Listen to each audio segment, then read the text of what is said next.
Bismillahirrahmanirrahim. Assalamu alaikum and welcome to Champions Clash World Cup special transmission on Discover Pakistan and I'm your host Sabah Pasha. नाज़रीन, बहुत ही interesting matches चल रहे हैं world cup के और पाकिस्तान की team के लिए मैं 5 सेकंड का साइलेंस चाहती हूँ जो कल पैथेटिक टीम ने परफॉर्म किया साहिबजादा फरहान और अगर हम बात करें फ़खर ज़मान इनके अलावा, मतलब दैट वाज रियली पैथेटिक। और मेरे ख्याल से ये एक सिचुएशन थी, ये एक टीम स्क्वाड था जो हम चाह रहे थे शुरू से इसी टीम स्क्वाड के साथ आना चाहिए था, लेकिन कल भी कैप्टेंसी की वही गलतियां हमें देखने को मिली, वही कोच ने जो नेग्लिजेंस की थी वो हमें देखने को मिली। सो इस पे ओवरऑल हम बात करेंगे और आज के मैच की जानिब जो है वो हम बढ़ेंगे। लेकिन अब आज हमें स्टूडियो में ज्वाइन किया है मेसम अब्बास ने, बहुत बहुत खुशामदीद। थैंक यू जी। 5 सेकंड शुरू नहीं हुए? मैं चाह रही थी आप लोग को इंट्रोड्यूस करवा के 5 सेकंड का साइलेंस मिल ले। इसी के साथ हमारे साथ मौजूद है अतीक। अतीक, बहुत बहुत खुशामदीद। सबसे पहले तो मुझे ये बताए कैसा महसूस हुआ? Very clear. To be honest हम एक्सपेक्ट ही यही कर रहे थे कल, बल्कि हम एक बड़ी मज़ेदार हम दोस्त के साथ जब मैच देख रहे थे, जब हमारी ओपनिंग पार्टनरशिप चल रही थी तो हमारे साथी कॉलीग ही हैं उस टाइम, उन्होंने कहा जी कि अगर 160 पे उस टाइम पे कोई आउट नहीं था, तो उन्होंने कहा कि हम तो ये देख रहे हैं अच्छी परफॉर्मेंस हमने अब्जॉर्ब कर ली, अगर कोई बंदा एकदम से टीवी ऑन करेगा तो वो तो बिल्कुल ही उसका हार्ट फेल हो जाएगा जनाब, कि मतलब ये क्या हो गया मेरे साथ। तो कल तो वो वाला सीन था कि 160 पे मतलब बहुत ही अच्छी परफॉर्मेंस थी, स्टार्ट हमारा बहुत ही अच्छा था, उम्मीदें बन चुकी थी, ऐसा लग रहा था कि शायद हम मुकाबला जीत जाएंगे। मुझे लगता है कि स्कोर काफ़ी था 212, ठीक है, लेकिन वही बात है कि 20-25 रन शॉर्ट हमारे कभी पूरे नहीं होने। हाँ। कल भी हम यही कह रहे थे कि हमारे वही 20 रन शॉर्ट, 25 रन शॉर्ट, और वही कल 20-25 रन से फ़र्क डाला। बिल्कुल ऐसे ही है। और अतीक, वही बात आ जाती है, मैच की शुरुआत हुई, स्कोर अच्छा हुआ, हम देख रहे थे बहुत ही अच्छी परफॉर्मेंस थी साहिबजादा फरहान की, एप्रिसिएशन उनके लिए है। और फ़खर ज़मान जो हम बहुत अरसे से इस पे बात कर रहे थे, मैं चाहूंगा कि हम साहिबजादा फरहान के एक भरपूर क्लैप करें। ही डिजर्व, क्योंकि कोहली का रिकॉर्ड भी ब्रेक किया है। हारे हुए लश्कर में एक जीता हुआ आदमी था, वेरी वेल डन, बहुत अच्छा खेला वो, क्या बात। यानी वो वाकई लग रहा था कि उसको टीम की एफर्ट के लिए पेन करनी पड़ रही थी और वो पेन ले रहा था। आपने देखा जब फ़खर आउट हुआ है ना, फ़खर जब आउट हुआ है तो ये नॉन स्ट्राइकर एंड पे था, तो इसने डेस्परेशन में ऐसे ग्लव अपना ऊपर फेंका है, वो एक नजर आ रहा था, पेन नजर आ रहा था, एक पैशन। मुझे लग रहा था कि शायद वो ये चाह रहे थे कि हम दोनों ना पूरे 20 ओवर खेलें और वो खेलते लिटरली स्कोर 250 जाना था, होना था, बिल्कुल होना, बहुत ज्यादा फॉर्म में नजर आ रहे थे। लेकिन अब इन दो प्लेयर्स के बाद जो हुआ, कहानी वहां से शुरू हुई थी, टर्निंग पॉइंट वहां से शुरू हुआ था, जो बैक टू बैक विकेट्स गिरना शुरू हुई थी। That was really pathetic. मतलब ये अंबार लग गए थे विकेट्स के ना, back to back back to back back to back, और कोई एक बंदा टीवी से उठ के पीछे गया और जब वो वापस आया उसने देखा बहुत ज्यादा विकेट्स है। सो अतीक, ये सिचुएशन, ये प्रेशर हैंडलिंग जो हमारे प्लेयर्स को नहीं है, ये है वो प्रेशर जो एकदम आ जाता है और उसके बाद सारे जो है वो हाथ गिरा के बैठ जाते हैं। कल की मीम चल रही है कि पाकिस्तानी टीम जो है ना वो कभी कभी चाइना की लगती है, चले तो चांद तक, नहीं तो आप कभी कभी नहीं, हमेशा से ऐसी है। तो कहते हैं कि यार 176 तक कोई आउट नहीं था और 16 ओवर मुकम्मल होने वाले थे। जैसे ही फ़खर आउट हुआ है, ख्वाजा नाफे को भेजना मैं समझता हूँ कि सबसे बड़ी गलती है। उसके ऊपर कामरान अकमल, शुएब मलिक, दीगर जितने बड़े प्लेयर्स हैं वो सारे तनकीद कर रहे हैं कि यार एटलीस्ट आप अपनी जो स्ट्रेटेजी है वो तो अब बना के रखे ना यार। एक लेफ्टी आउट हुआ है, अब लेफ्टी को भेजे, बिल्कुल नवाज को आना चाहिए था, नवाज को भेजे तो सिचुएशन में नवाज को। और मैं तो यहाँ तक भी कह रहा हूँ कि देखिए उस्मान खान के खिलाफ हमने बहुत बात की, उस्मान खान की जगह बनती है नहीं बनती, लेकिन उसने इंडिया के खिलाफ स्कोर किया था, तो अगर आपने भेजना था आप उस्मान खान को वहां पे भेज देते, या आप वहां पे सलमान अली आगा खुद आ जाते। वो जिस पोजीशन पे आए हैं, मतलब वो बाहर बैठ के 2-2 बैटों के साथ वो प्रैक्टिस कर रहे होते हैं और अंदर आके से एक बैट से नहीं खेला जाता। देखिए आपके ऊपर जितना प्रेशर होता है, आपके अंदर कैपेबिलिटी होनी चाहिए कि आप उस प्रेशर में अच्छे डिसीजन ले सकें। हम उस दिन बात कर रहे थे कि इंडियन से भी बड़ी गलतियां होती हैं, लेकिन वो ओवरकम कर जाते हैं, उनकी टीम अच्छा बैकअप कर जाती है। हमारे पास बैकअप करने के लिए सिर्फ वही प्लेयर था जिसने कल भी परफॉर्म किया।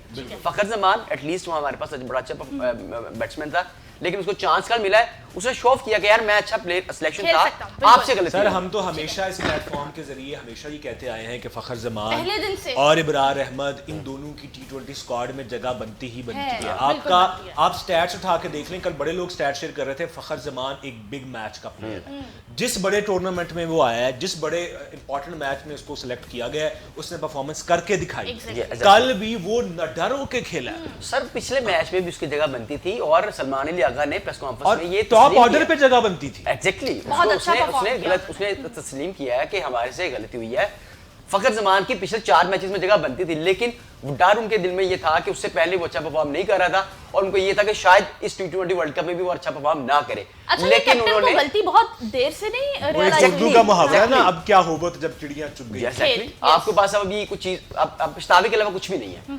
आप टूर्नामेंट से बाहर हो गए हैं, बिल्कुल। आपने अच्छे प्लेयर्स को नहीं सिलेक्ट किया, आपसे बड़ी गलतियां हुई हैं, and at the end of the day आप जाके ये एडमायर कर ले कि मेरे से गलतियां हुई मैं हैं। एक खिलाड़ी अब के इसका बारे बदलावा में नहीं। बात करूंगा Sorry, और बदलावा नहीं। हम पर्ची के ग्लव्स तो इस्तेमाल करते हैं, उनके पास तो सारी पर्चे हैं मेरे ख्याल में, इतने बड़े पता नहीं बड़े। कहां से आते हैं। शादाब खान, शादाब खान एक ऐसे प्लेयर हैं, मैं कल एक बड़ा इंटरेस्टिंग स्टैट आप लोगों के साथ शेयर करता हूं कि कैसे शादाब खान को बचाया गया पूरे टूर्नामेंट में। अगर आप स्टैट देखें तो शादाब ने सिर्फ 2 टीम्स के खिलाफ 4-4 ओवर्स किए हैं। अच्छा। एक यूएस के खिलाफ और एक और एसोसिएट टीम के खिलाफ। उसके अलावा इंडिया के खिलाफ भी उन्होंने 1 ओवर किया, कल भी उन्होंने सिर्फ 2 ओवर्स किए, इंग्लैंड के खिलाफ भी उन्होंने 1 ओवर किया। शादाब को इंटेंशनली बचाया गया है, ठीक है। जस्ट टू के ठीक है एसोसिएट टीम के खिलाफ परफॉर्म कर लो, 4 आउट कर लो, 3 आउट कर लो और टीम में आ जाओ। कल अगर शादाब खान इतने ही बड़े ऑलराउंडर थे तो कल उनके लिए जगह थी ना, कल एंड पे वो आते और मारते 10 गेंदों सर में 30। एंड वाले सेकंड लास्ट ओवर उनको देख के मैं समझता हूँ कि गलती की जी, थी। शादाब की बिल्कुल। उस जगह पर ओवर नहीं बनता नहीं बनता था। शादाब सर, खान का overall- कहीं भी ओवर नहीं बनता। सर माजिद। ओवरऑल शादाब की हम बात करें, ठीक है, आप शादाब के स्टैट्स जो है वो बता मैं दें, सर उसके बाद ओवरऑल हम आपको आएंगे। बताता हूँ कि हमारे पास जितने नाम निहाद ऑलराउंडर थे ना, वो मेरे ख्याल से पूरे बैटर थे ना पूरे Bowler। स्पिनर ना थे। spinner थे, कुछ सर भी नहीं थे। शादाब ने पूरे वर्ल्ड कप में 118 रन बनाए हैं और सिर्फ 5 विकेटें ली हैं पूरे वर्ल्ड कप वर्ल्ड में। कप में। सर कप्तान सलमान लियागा ने 7 मैचों में सिर्फ 60 रन बनाए हैं, 1 विकेट ली है। मोहम्मद नवाज 7 मैचों में कितना स्कोर करके गए हैं सर? 15 स्कोर सिर्फ, और 6 विकेटें सिर्फ उनकी। और साइम अयूब ने 6 विकेटें तो ली हैं, लेकिन बतौर ओपनर सर सिर्फ 70 रन किए हैं पूरे टूर्नामेंट में। सर मुझे ये बताएं कि इन तमाम प्लेयर्स की जो नामुकम्मल तौर पर हमें बैटर नजर आते हैं ना बॉलर नजर आते हैं, उनकी जगह कैसे बनती है हमारे ठीक है। पास? साइम अयूब, बाबर आजम जिनको कल बैठाया था सर, यही पिट रहे थे सारे कि उनको पहले मैचेस में बैठाएं ताकि आपका अगले मैचेस क्यों हो। बिल्कुल। सर आपने सारे मैचेस जाया करने के बाद फिर ये डिसीजन लिया है और आप अब कह रहे हैं कि मेरे से बड़ी गलतियां हुई हैं। सर ये कह देने से मेरे ख्याल से आपका वर्ल्ड कप में स्पेस नहीं बन जाती। बिल्कुल स्पेस नहीं बन जाती है। इस पे हम अपनी डिबेट जो है वो जारी रखेंगे, क्योंकि ये ना खत्म होने वाली गुफ्तगू है जो पाकिस्तान की टीम पे शुरू होती है। लेकिन अभी जो आज का मैच है जिम्बाब्वे वर्सेस साउथ अफ्रीका, बहुत इंटरेस्टिंग मैच होने वाला है और वन साइडेड मैच भी हम कह सकते हैं, क्योंकि South Africa is in very good position. So हमारे एआई चाचा इस मैच के रेलेवेंट क्या प्रेडिक्ट करते हैं, आइए देखते हैं।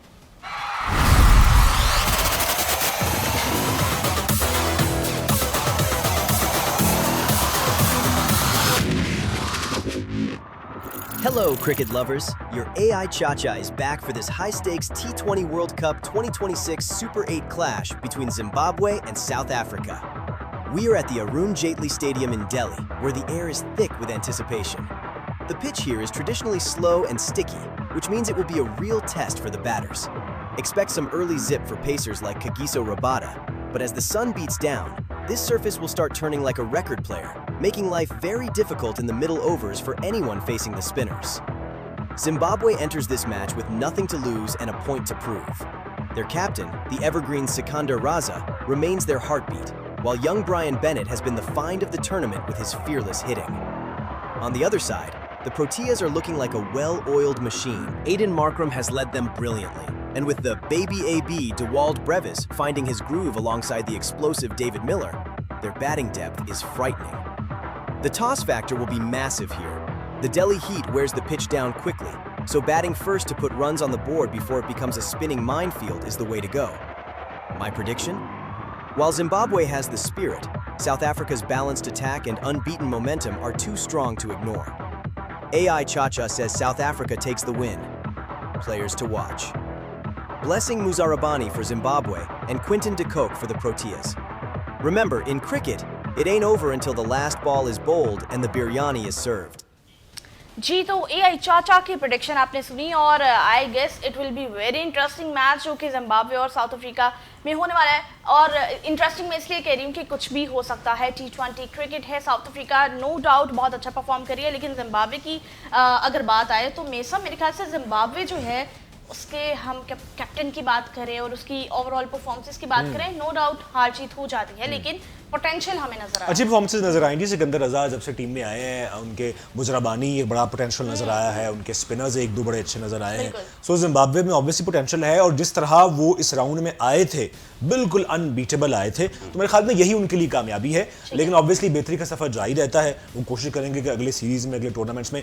साउथ अफ्रीका तो ऑब्वियसली क्या शानदार खेल रही है, सबसे ज्यादा बैलेंस टीम लग रही है मुझे इस टाइम पे, और आई वांट के साउथ अफ्रीका ये ट्रॉफी लेकर जाए, क्योंकि हमेशा से वो अनलकी रहते हैं। तो माइट बी इस दफा के पास कोई भी ट्रॉफी किसी भी फॉर्मेट में। इस पे हम बात करते हैं, और जिम्बाब्वे ने वैसे भी टॉस जीत के बैटिंग का फैसला किया है, लेकिन अभी हम लेंगे एक शॉर्ट ब्रेक। देखते हुए discover Pakistan. Welcome back ji. तो आज हम बात करेंगे इंडिया वर्सेस वेस्ट इंडीज। एक और मैच होने वाला है, बहुत इंटरेस्टिंग मैच। इस मैच को तो हम लाजमी कह सकते हैं, क्योंकि West Indies is in good position, India is in good position. बहुत फाइटिंग मैच इसे हम कह सकते हैं। सो मेसम और अतीक, ये बताइएगा कि आज जो इंडिया वर्सेस वेस्ट इंडीज है, क्या आपको पोटेंशियल नजर आ रहा है, क्या आपको रेशियो नजर आ रही है कि कौन सी टीम जो है वो ज्यादा देखिए लिटरली क्वार्टर फाइनल है, यानी जो टीम ये मैच जीतेगी वो सेमीफाइनल में जाएगी। सो दोनों टीम्स के लिए इंपॉर्टेंट मैच है। दोनों टीम्स के अप्स एंड डाउन्स रहे हैं। वेस्ट इंडीज ने भी बहुत शानदार खेल का मुजाहरा किया, लेकिन नीचे भी आए हैं अगेंस्ट साउथ अफ्रीका, हमने देखा। Same goes with India, India भी अच्छा खेलता रहा, लेकिन इंडिया के अंदर भी मसाइल चल रहे हैं। साउथ अफ्रीका के खिलाफ परफॉर्मेंस बहुत ही अच्छी नहीं थी।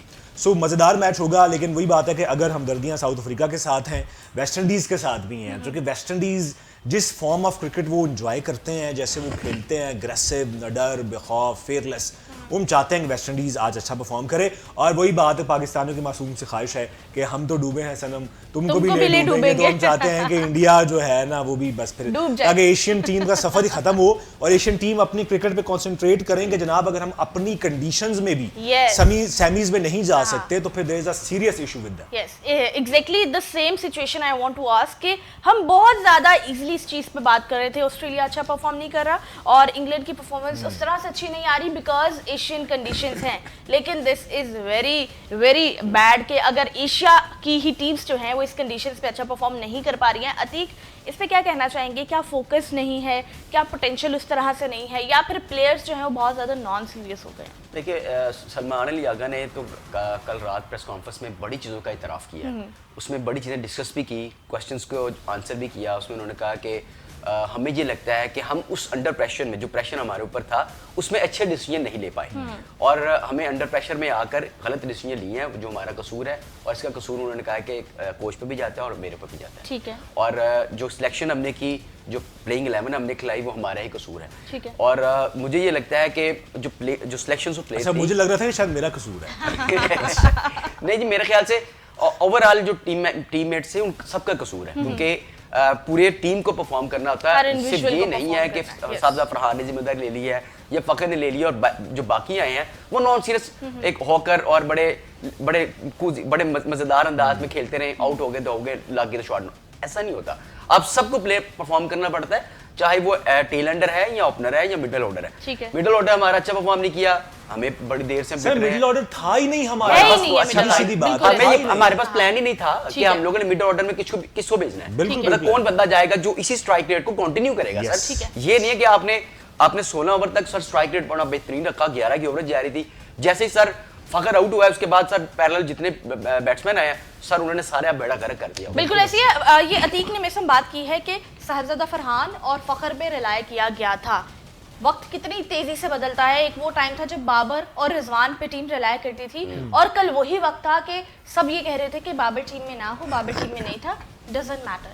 सो इसमें इम्प्रूवमेंट लाने के बजाय हम उस प्लेयर को जो है वो साइडलाइन भी कर रहे हैं, उस प्लेयर की पर्सनल परफॉर्मेंस भी अच्छी नहीं है। तो इसका कसूरवार या वो प्लेयर है, या वो मैनेजमेंट है, या वो सिलेक्शन है। लेजेंड्स भी यही कहते हैं कि जिम्मेदार खिलाने वाले होते हैं, खेलने वाला तो एक हद तक उसमें सलाहियत होती है ना। अब हमें लेट्स सपोज पता है कि ये शादाब खान की सलाहियत है, हमें पता। अब शादाब खान ने कोई बंदूक नहीं रखी सेलेक्टर्स पे या मैनेजमेंट पे कि मुझे खिलाओ ही खिलाओ। आप उनको क्यों खिला रहे हैं? आपको पता है कि लिमिटेड सलाहियतों का प्लेयर है, बल्कि अब तो खुदा ना खास्ता कैप्टन बनाने की बातें शुरू हो गई हैं कि जी शादाब खान के अलावा हमारे पास कोई ऑप्शन नहीं है। पोर्ट्रे ऐसे किया जा रहा है। शाहिद अफरीदी भी बड़ा नाम है, हम सब उनके फैन है, लेकिन ये बड़ी अजीब स्टेटमेंट उन्होंने कहा था कि शाहिद अफरीदी शादाब के अलावा कोई और ऑप्शन ही नहीं है। ऑप्शन तो आपने प्लेयर्स बनाने पड़ते हैं ना। अगर अब विराट कोहली, रोहित शर्मा गए हैं और नीचे प्लेयर्स बनाए हैं, चाहे सूर्या कुमार यादव गए हैं, चाहे नीचे हैं। फखर भी जा रहे हैं, इबरार भी, बाबर आजम की क्रिकेट भी 2-3 साल रह गई है। Yes. उनने क्या दिया है हमारे नीचे वाले, उनको किस प्लेयर को उन्होंने डेवलप किया? बाबर आजम किसी एक प्लेयर का नाम ले सकते हैं कि ये मैंने डेवलप करके दिया आप लोगों को? लेकिन ये मसला यहाँ से शुरू नहीं हो रहा। अगर बाबर ने डेवलप नहीं किया, बाबर के आने वाले वक्त से पहले किस प्लेयर ने कौन सा प्लेयर डेवलप किया है, ये क्वेश्चन तो तब से ही शुरू हो गया ना। नहीं, हम लोग मतलब तो हमारे लेजेंड्स भी नहीं इस चीज को बड़ी देर serious ले से रहे। सब हम ये बात कर रहे थे, मेसर में लास्ट एशिया कप था, हमने इस बारे में डिस्कशन की थी कि अगर लेट्स सपोज इंडिया में एक प्लेयर पैदा होता है तो अपने नीचे 3 से 4 प्लेयर अपनी तरह के लेके जाता है। हाँ। इंडियन टीम अगर एक फारिग हो जाए तो 2 टीमें बाकी बची हुई हैं। हम युवराज हमारे सिंह पास तो example एक दे कैप्टन सकते बनाने हैं। की गुंजाइश नहीं है कि हम टीम को कैसे इकट्ठा करेंगे। तो हमारे पास तो ये अलमिया है कि हम लोगों ने कभी अपने 7 प्लेयर्स को मतलब मेरे ख्याल से सपोर्ट नहीं किया, उनको मेरा दाद नहीं दी कि ताकि वो आगे ना आ जाए, हमारी जगह खत्म ना हो जाए। बिल्कुल। हमारे ऊपर तो इतनी ज्यादा जिस टीम का मलिक साहब, जिस टीम का कैप्टन जी। सिर्फ इस बेस पे खेल रहा हो कि वो कैप्टन है, Yes. उसको Exactly. ड्रॉप करना नहीं बनता, मतलब बिल्कुल मजबूरी ठीक है उसको खिलाना। बिल्कुल ठीक है। तो फिर वो क्या इनसिक्योरिटी ही के हवाले बनता से है। में सब हम बात करते हैं, लेकिन अभी हम ये चाचा की अनाउंसमेंट लेके आएंगे। आज का मैच जो इंडिया वर्सेस वेस्ट इंडीज है, चाचा क्या प्रेडिक्ट करते हैं, आइए देखते हैं।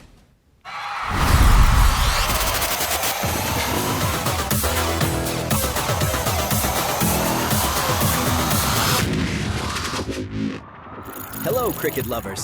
Your AI Cha-Cha is back for this massive T20 World Cup 2026 Super 8 clash between India and West Indies. We are at the historic Eden Gardens in Kolkata, a ground that breathes cricket. The pitch here is a true batting paradise, as we saw Scotland cross the 200-run mark recently. Expect the ball to come onto the bat beautifully, but don't be fooled. The surface has some cracks that will bring spinners like Varun Chakravarthy and Akhil Hossain into play during the middle overs. India looks formidable, with Surya Kumar Yadav leading a fearless pack. Young Abhishek Sharma at the top is a firecracker, and with Jasprit Bumrah's pinpoint Yorkers at the death, they have all bases covered. However, the West Indies are the kings of power. With Shai Hope's stability and the raw muscle of Shimron Hetmeyer and Rovman Powell, they can clear any boundary in the world. Shamar Joseph's pace adds that extra bite they've been missing. The toss will be crucial because of the evening dew. Captain winning it will surely choose to bowl first to avoid a slippery ball later. My prediction? While the Windies have the ghost of 2016 on their side at this venue, India's disciplined bowling and Surya's tactical genius give them the edge. AI Cha-Cha says India takes this one. Players to watch: Rinku Singh for India and Nicholas Puran for the Windies. Stick around, because in T20s, the game changes faster than a Karachi weather forecast. जी, तो आपने यही चाचा की prediction सुनी, लेकिन यहाँ पर हमारे एक्सपर्ट्स भी हैं, हमारे एनालिस्ट भी बैठे हुए हैं, उनसे भी हम जानेंगे कि आज क्या लग रहा है, इंडिया अच्छा परफॉर्म करेगी या वेस्ट इंडीज अच्छा परफॉर्म करेगी, विनिंग परसेंटेज क्या लग रही है आपको? वेस्ट इंडीज भी एक अनप्रेडिक्टेबल टीम है हमारी तरह, वो भी अगर चलती है तो फिर चांद से ऊपर 255 करती है, और नहीं चलती तो फिर कम आउट हो जाती है।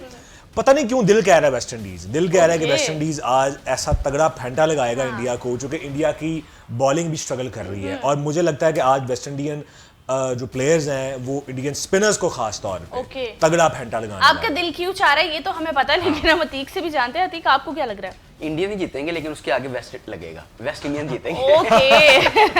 क्योंकि 2013 का मुझे कुछ रील्स चल रही थी, उसमें मैंने देखा था कि उस वक्त भी T20 का मैच था और वेस्ट इंडीज ने इंडिया को पूरी तरह शिकस्त दी थी।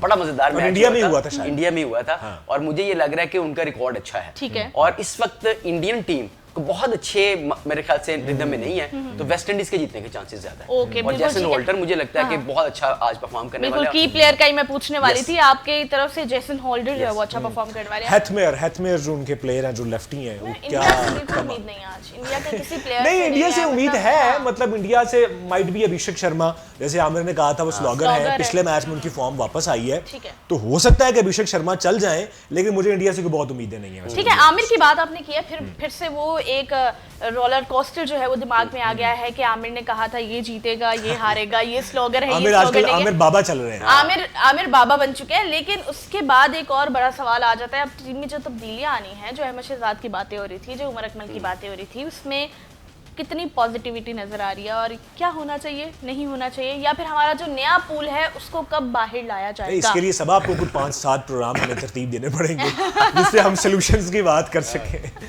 नहीं, मुझे लग रहा है कि अहमद शहजाद की चलो पीएसएल में जगह बन सकती है, लेकिन कौमी टीम में नहीं। उमर अकमल और अहमद शहजाद वो तो अब बहुत वक्त गुजार चुकी है। उमर अकमल की पीएसएल में भी बनती है? पीएसएल में भी हालांकि जगह तो नहीं बनती थी, लेकिन कामरान अकमल उनके हक में काफी ज्यादा बात करते नजर आए हैं और उन्होंने बड़ी ज्यादा तनकीद की थी पीएसएल ऑक्शन में भी, और ये भी कहा था कि जी आपने इतने टुल्लर प्लेयर खिला लिया और मेरे भाई के लिए जगह ही नहीं थी। तो खैर ये बातें तो चलती रहती हैं, लेकिन उमर अकमल चूंकि अब बहुत ज्यादा वक्त गुजार चुके हैं, तो वो मेरे ख्याल से दुबई में, अमेरिका में और दीगर मुल्कों में लीग्स खेलने तो अच्छा गुजारा हो सकता है उनका।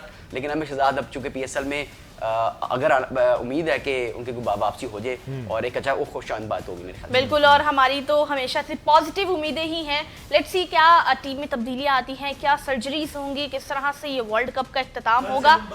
बिल्कुल पोस्टमार्टम करेंगे और अपनी टीम के लिए भी बात करेंगे, लेकिन जो टीम अच्छा परफॉर्म कर रही है डेफिनेटली वो डिजर्व करती है, वो अच्छा परफॉर्म करती है, उसके हवाले से डिस्कशन जो है हमारी जारी रहेगी। देखते हुए डिस्कवर पाकिस्तान। अल्लाह हाफ़िज़।